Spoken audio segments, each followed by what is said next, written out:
మమత ఉంది పంచుకునే నువ్వు తప్ప, ఊపిరి ఉంది ఆయువు ఉంది ఉండాలనే ఆశ తప్ప.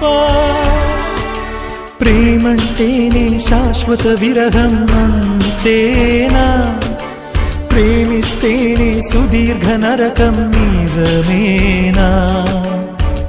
ఎవరిని అడగాలి నన్ను తప్ప, చివరికి ఏమవాలి మన్ను తప్ప. నువ్వంటే ప్రాణమని నీతోని లోకమని, నీ ప్రేమే లేకుంటే బ్రతికేది ఎందుకని?